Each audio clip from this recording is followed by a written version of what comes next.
श्री दुर्गा सप्तशती। दूसरा अध्याय। महर्षि मेधा बोले, प्राचीन काल में देवताओं और असुरों में पूरे 100 वर्षों तक घोर युद्ध होता हुआ था और देवराज इंद्र देवताओं के नायक थे। इस युद्ध में देवताओं की सेना परास्त हो गई थी और इस प्रकार संपूर्ण देवताओं की जीत महिषासुर इंद्र बन बैठा था। युद्ध के पश्चात हारे हुए देवता प्रजापति श्री ब्रह्मा के साथ लेकर उस स्थान पर पहुँचे जहाँ पर कि भगवान शंकर विराजमान थे। देवताओं ने अपने हार का सारा वृत्तांत भगवान श्री विष्णु और शंकर जी से कह सुनाया। वह कहने लगे, हे प्रभु, महिषासुर सूर्य, चंद्रमा, इंद्र, अग्नि, वायु, यम, वरुण तथा अन्य देवताओं के सब अधिकार छीनकर सबका अधिष्ठाता स्वयं बन बैठा है। उसने समस्त देवताओं को स्वर्ग से निकाल दिया है। वह मनुष्यों की तरह पृथ्वी पर विचर रहे हैं।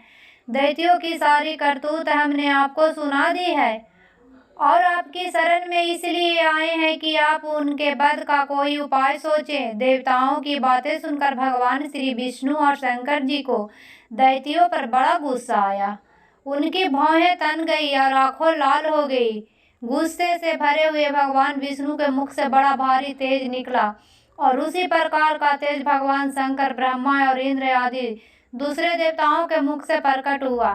फिर वह सारा तेज एक में मिल गया और तेज का पुंज वह ऐसे दिखता था जैसे कि जाज्वल्यमान पर्वत हो।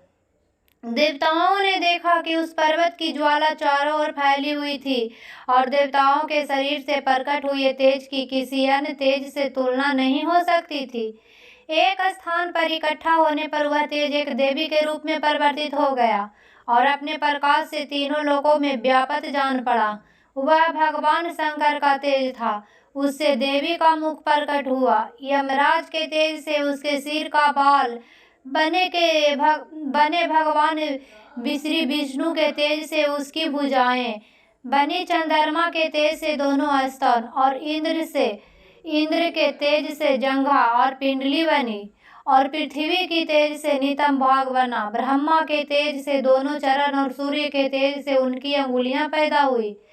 वसुओं के तेज से हाथों की अंगुलियां एवं कुबेर के तेज से नासिका बनी। प्रजापति के तेज से उसके दांत और अग्नि के तेज से उनके नेत्र बने। संध्या के तेज से उसकी भौहें और वायु की तेज से उसके कान प्रकट हुए।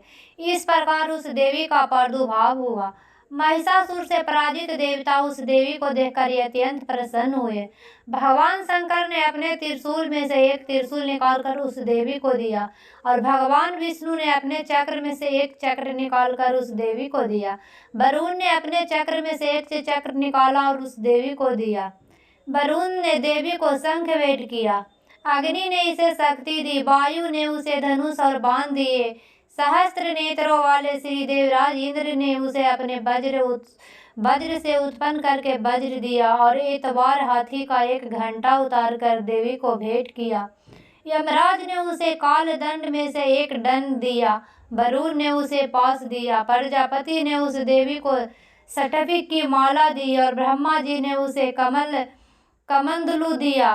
सूर्य देवी के समस्त रोमों से मैं अपने किरणों का तेज भर दिया।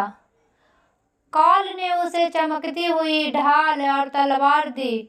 उज्जवल हार और दिव्य वस्त्र उसे भेंट किए और इनके साथ ही उसे दिव्य चूड़ामणि दी, जो कुंडल, कंकन, उज्ज्वल अर्धचंद्र, बाहों के लिए बाजूबंद, चरणों के लिए नुपुर, गले के लिए सुंदर हंसुली और अंगुलियों के लिए रत्नों की बनी हुई अंगूठियां उसे दी। विश्वकर्मा ने उनको फरसा दिया और उसके साथ ही कई प्रकार के अस्त्र और शस्त्र, अमेघ कवच दिए और इसके अतिरिक्त उसने कभी न कुम्हलाने वाले सुंदर कमलों की मालाएं भेंट की। समुद्र ने सुंदर कमल का फूल भेंट किया। हिमालय ने सवारी के लिए सिंह और तरह तरह के रत्न देवी को भेंट किए। यक्षराज कुबेर ने मधु से भरा हुआ पात्र और शेष नाग ने उन्हें बहुमूल्य मणियों से विभूषित नागहार भेंट किया। इसी तरह दूसरे देवताओं ने भी उसे आभूषण और अस्त्र देकर उनका सम्मान किया। इसके पश्चात देवी ने उच्च स्वर से गर्जना की। इस भयंकर नाद से आकाश गूंज उठा। देवी का वह उच्च स्वर से किया हुआ सिंहनाद समा न सका। आकाश उनके सामने छोटा प्रतीत होने लगा। उससे बड़े जोर की प्रतिध्वनि हुई, जिससे समस्त विश्व में हलचल मच गई और समुद्र कांप उठे, पृथ्वी डोलने लगी और सब पर्वत हिलने लगे। देवताओं ने उसे समय पर सिंह वाहिनी जगतमयी देवी से कहा, देवी तुम्हारी जय हो। इसके साथ महर्षियों ने भक्ति भाव से विनम्र होकर उसकी स्तुति की। संपूर्ण त्रिलोकी को शोकमग्न देखकर दैत्यगण अपनी सेनाओं के साथ लेकर और हथियार आदि सजाकर उठ खड़े हुए। महिषासुर के क्रोध की कोई सीमा नहीं थी। उसने क्रोध में भरकर कहा, यह सब क्या उत्पात है। फिर वह अपनी सेना के साथ उस ओर दौड़ा जिस ओर से भयंकर नाद का शब्द सुनाई दिया था, और आगे पहुंचकर उसने देवी को देखा कि अपनी प्रभा से तीनों लोगों को प्रकाशित कर रही है। उसके चरणों के भार से पृथ्वी दबी जा रही है। माथे पे मुकुट, आकाश में एक रेखा सी बन रही थी और उसके धनुष की टंकोर से सब लोग शुद्ध हो रहे थे। देवी अपनी सहस्त्रों भुजाओं को संपूर्ण दिशाओं में फैलाए खड़ी थी। इसके पश्चात उनका दैत्यों के साथ युद्ध छिड़ गया और कई प्रकार के अस्त्र शस्त्र से सबकी सब दिशाएं उदासित होने लगी। महिषासुर की सेना का सेनापति सिद्धूर नामक एक महान असुर था। वह आगे बढ़कर देवी के साथ युद्ध करने लगा और दूसरे दैत्यों की चतुरंगिनी सेना के साथ लेकर चामर भी लड़ने लगा और 60,000 महारथियों के साथ लेकर उदग्र नामक महादैत्य आकर युद्ध करने लगा और महामनु नामक असुर 1 करोड़ रथियों को लेकर असीलोमा नामक असुर 5 करोड़ सैनिकों के साथ लेकर युद्ध करने लगा। बाष्पल नामक असुर 60 लाख असुरों के साथ युद्ध में आ डटा। बिडाल नामक असुर 1 करोड़ रथियों सहित लड़ने को तैयार था। इन सब के अतिरिक्त और भी हजारों असुर हाथी और घोड़े के साथ लेकर लड़ने गए। इन सब के पश्चात महिषासुर करोड़ों रथों, हाथियों और घोड़ों सहित वहां आकर देवी के साथ लड़ने लगा।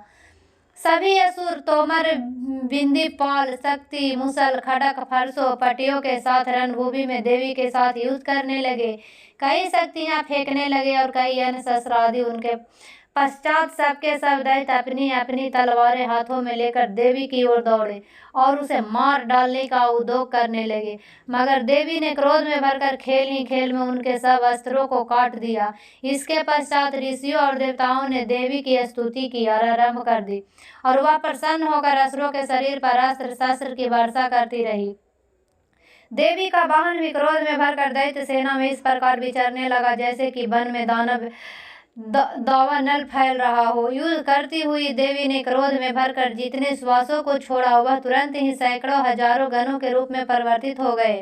फरसे, बिंदी, पाल, खड़क तथा पट्टिस इत्यादि के अस्त्रों के साथ दैत्यों से युद्ध करने लगी। देवी की शक्ति से बढ़े हुए वह गण दैत्यों का नाश करते हुए ढोल, शंख, मृदंग आदि बजा रहे थे। तदंतर देवी ने त्रिशूल, गदा, शक्ति, खटक इत्यादि से सहस्त्र असुरों को मार डाला। कितनों के घंटों के भयंकर आवाज से ही हम लोग पहुंचा दिया। कितने ही असुर उनसे आपस में बांधकर पृथ्वी पर धर घसीटा। कितनों को अपनी तलवार से टुकड़े टुकड़े कर दिए और कितनों को गदा की चोट से धरती पर सुला दिया।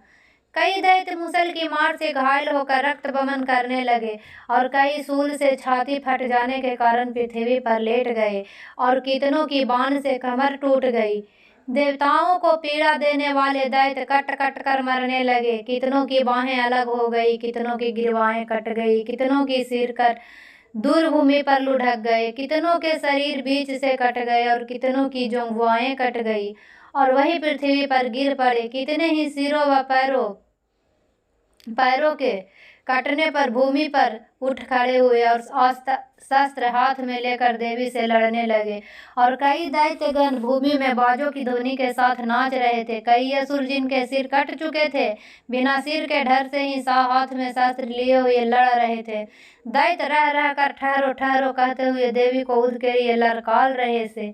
जहाँ पर यह घोर संग्राम हुआ था वहाँ की भूमि रथ, हाथी, घोड़े और असुरों की लाशों से भर गई थी और असुर सेना के बीच में पात होने के कारण रुधिर की नदियां बह रही थी और इस तरह देवी असुरों के विशाल सेना को क्षण भर में इस तरह से नष्ट कर डाला जैसे तृण काष्ठ के बड़े समूह को अग्नि नष्ट कर डालती है। और देवी का सिंह भी गर्दन के बालों के हिलाता हुआ और बड़ा शब्द करता हुआ असुरों के शरीर से मानो उनके प्राणों को ढूंढ रहा था। और वहां देवी के गणों ने जब दैत्यों के साथ युद्ध किया तो देवताओं ने प्रसन्न होकर आकाश से उन पर पुष्प की वर्षा की। तो दोस्तों, अगर अच्छी लगी तो चैनल को सब्सक्राइब करें। अगर कथा अच्छी लगी तो चैनल को सब्सक्राइब करें और दोस्तों में शेयर करें।